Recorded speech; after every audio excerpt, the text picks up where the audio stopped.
ये स्टोरी है पोल की कि वो कैसे बना एक क्रूअल ट्रेनर से एक कमाल का जिम लीडर, जिसमें हम बात करेंगे इसकी हिस्ट्री के बारे में, इसकी पर्सनैलिटी, इसकी स्किल्स और स्ट्रेटजी के बारे में, जिससे हमें पता लगता है कि पोल क्यों है सबसे कमाल का राइवल।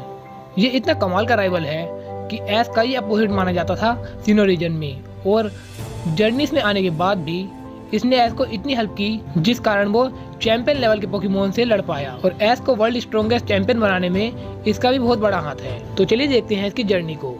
पोल उर्फ सिंजी, जिसका होम टाउन है वेलस्टोन सिटी, जो सिनो रीजन में है। सिनो सीरीज स्टार्ट होने से पहले ही उसे अपना पहला पोकेमोन टर्टविक के रूप में मिल चुका था। ये दोनों डिसाइड करते हैं अपने बड़े भाई रेजी का मैच देखने का, जो चैलेंज करने वाला है पिरामिड किंग ब्रैंडन को फ्रंटियर ब्रेन सिंबल के लिए। लेकिन अनफॉर्चुनेटली वो वहाँ पर बहुत बुरी तरीके से हार जाता है, बल्कि ब्रैंडन का एक भी पोकेमोन लूज नहीं होता। जिसके बाद पोल डिसाइड करता है कि उसे अपने भाई की तरह नहीं बनना है, बल्कि उसे बहुत पावरफुल बनना है। उसके बाद वो होइन जोटो और कैंटो लीग में पार्टिसिपेट करता है, लेकिन वो एक भी लीग नहीं जीत पाता। जिसके बाद वो डिसाइड करता है उसे अपने होम रीजन सिनो में ही कम्पीट करना चाहिए। उसका सबसे पहले सामना एस कैचम से होता है, और इन दोनों की पर्सनैलिटी में इतना अंतर होता है कि ये बहुत जल्दी राइवलरी में बदल जाती है, और इनकी राइवलरी सिनो लीग के क्वार्टर फाइनल में जाके खत्म होती है। ये काफी सीरियस पर्सनैलिटी होल्ड करता था। ये फेस पे इंप्रेशन भी ऐसे नहीं लाता था जैसे कि आम इंसान लाते हैं।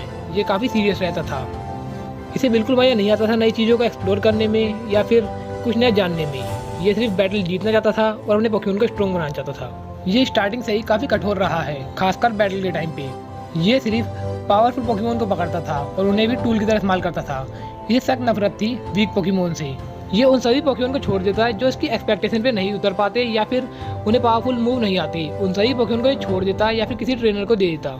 ये कई मामलों में एस कैचम का अपोजिट माना जा सकता है, क्योंकि एस काफी इंजॉय करता है पूरे नेचर को, बल्कि ये सिर्फ सीरियस रहता है। एस कमजोर पोकेमोन को स्ट्रॉन्ग बनाने की पूरी कोशिश करता है, और ये सिर्फ स्ट्रॉन्ग पोकेमोन को ही पकड़ता है। ये अपने पोकेमोन को कभी भी फ्रेंड की तरह ट्रीट नहीं करता था। इवन उन्हें लिविंग थिंग भी नहीं समझता था, बल्कि उन्हें सिर्फ टूल की तरह यूज किया करता था। इसका रूड बिहेवियर देख के कई सारे पोकेमोन और इवन पीपल्स भी इससे नफरत करते थे। यहाँ तक कि टीम रॉकेट ने भी कहा है कि इसका एटीट्यूड हमें बिल्कुल पसंद नहीं है, और रेजी भी कंफर्म करता है कि ये काफी क्रूअल है। और एस से नफरत करने का इसका सबसे बड़ा कारण यही है कि एस इसके बड़े भाई की तरह सोचता था, और उसने देखा था कि अच्छा बनने के बाद उसका क्या हाल हुआ था ब्रैंडन के खिलाफ। माना कि ये फ्रेंडली नेचर का नहीं था, लेकिन ये अपने से बड़ों की काफी इज्जत करता था। ये अपने अपोनेंट को देखने के बाद ही अपनी टीम डिसाइड करता है कि कौन कौन से पोकेमोन इस बैटल में काम आएंगे। ये क्विक लर्नर है, जैसे कि हमने देखा था कि चिमचार जब टर्टविक से बैटल कर रहा था तो उसने काफी जल्दी एम्बर मूव उन गड्ढों में इस्तेमाल करना शुरू कर दिया था, जिससे एस बचने की कोशिश कर रहा था। और अगर उसने जब बाइट कर भी लिया था उसके हेड पे, तब भी उसका खेल खत्म कर दिया था अपने क्विक रिस्पॉन्स से। इसने अपने कुछ पोकेमोन को हाईली ट्रेन कर रखा था, जिससे उनके मूव में कुछ अलग ही रेवोल्यूशन आया था, जैसे कि इलेक्टावायर, जो दोनों हाथों से थंडर पंच यूज कर सकता था। इसका टोरटेरा, जो स्टोनेज मूव का यूज कर सकता था और उन्हें कंट्रोल भी कर सकता था।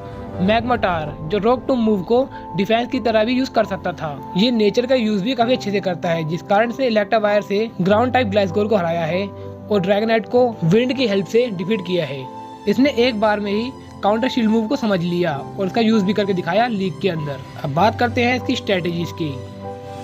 ये अपने अपोनेंट की एबिलिटी को अभी यूज कर लेता है अपने लिए। जैसा कि आपने देखा होगा, इसके अर्सलिंग के पास गट्स एबिलिटी है, जिस कारण ये स्टैटिक एबिलिटी वाले पिकाचू के खिलाफ यूज करता है कि इसकी गट एबिलिटी एक्टिवेट हो जाए।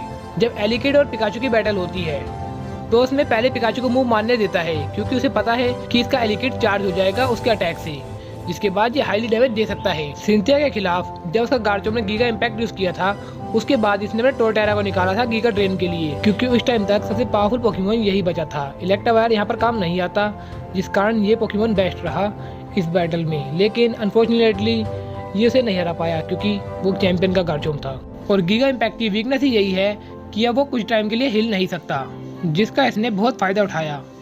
इसने एस के साथ 2 बार 6-on-6 बैटल की है, और दोनों बार एस को कॉन्फिडेंस दिलाया कि ये जीत सकता है। लेकिन स्टार्टिंग में बीच में उसका दिमाग इतना खराब कर देता है, जिससे एस सोचना ही बंद कर देता है, और एंड में आते आते पहले राउंड में हारने का कारण यही बना। लेकिन अगली बार इन्फर्नेप रिवेंज लेने आया था, जिस कारण वो वहाँ जीत जाता है। वरना स्ट्रेटेजी इसकी यही थी और काफ़ी कमाल की थी। इसने लाइट स्क्रीन और प्रोटेक्ट जैसे मूव से बैरी के पोकेमोन और एस के कई पोकेमोन को डिफीट किया है। ये स्टेटस मूव के यूज से अपने अपोनेंट पे काफ़ी ज़्यादा प्रेशर बना देता है, जिस कारण एस लाइट स्क्रीन के बाद अपने ग्रोटल को कैलकुलेट नहीं कर पाया कि उसे अटैक कौन सा करना चाहिए या डोज करना चाहिए, जिस कारण वो वहाँ हार जाता है। सेम चीज़ बैरी के एम्फोलियन के साथ होती है। वो भी इसीलिए हारता है क्योंकि वो और कॉन्फिडेंस हो गया था कि इस मूव से वो हरा देगा, लेकिन प्रोटेक्ट मूव के बाद वो एकदम नाकामयाब हो जाता है, जिसके बाद वो इजी शिकार हो जाता है थंडर का।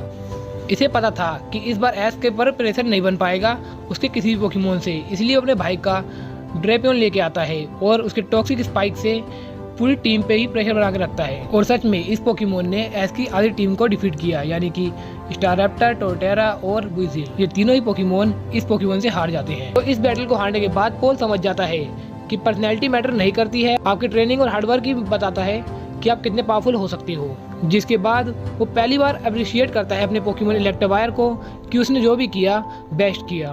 उसके बाद पोल चला जाता है स्नो पॉइंट सिटी ब्रैंडन को रीचैलेंज करने के लिए। उसके बाद हमें दिखाया जाता है जर्नीस में, जिसमें ये काफ़ी ज़्यादा डेवलपमेंट करके आया था। अब ये ब्रैंडन से हारा या जीता हमें नहीं पता, लेकिन इसने अपना एम ही चेंज कर लिया और डिसाइड कर लिया जिम लीडर बनने का, क्योंकि जिम लीडर पोकेमोन को काफ़ी अच्छे समझते हैं। और ये प्रोफेसर ओक के पास भी टाइम टू टाइम आने लगा पोकेमोन के नेचर को समझने के लिए। और एस को ट्रेन करने के लिए ये 3 एस पोकेमोन लाया, 3 चैंपियन के, सिंथिया का गार्चोम्प, स्टीवन का मेटाग्रोस और लैंस का गैराडोस। उन्हीं 3 पोकेमोन को रिप्रेजेंट करने के लिए ये अपने 3 पोकेमोन लाया। लेकिन इंटरेस्टिंग बात ये है कि ये 3 पोकेमोन उन चैंपियन के हैं जिन 4 रीजन में इसने सफ़र किया है। ये 3 पोकेमोन वो हैं जिन्हें ट्रेन करना बहुत ही हार्ड होता है, क्योंकि आपने देखा होगा पोल ने कभी भी एक शूडो लेजेंडरी पोकेमोन को नहीं पकड़ा, क्योंकि उन्हें ट्रेन करना सच में बहुत हार्ड होता है, गेम में भी और एनिमे में भी।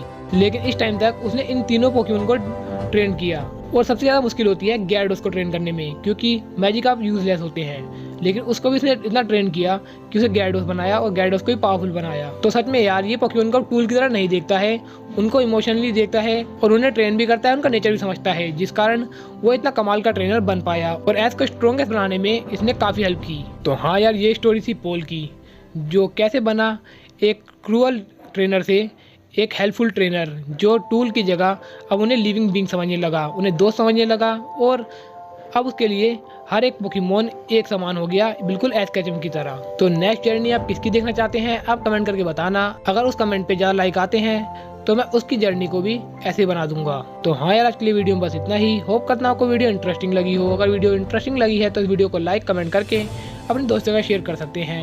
And finally guys, thanks for watching, और ऐसे कमाल के कमेंट करते रहना।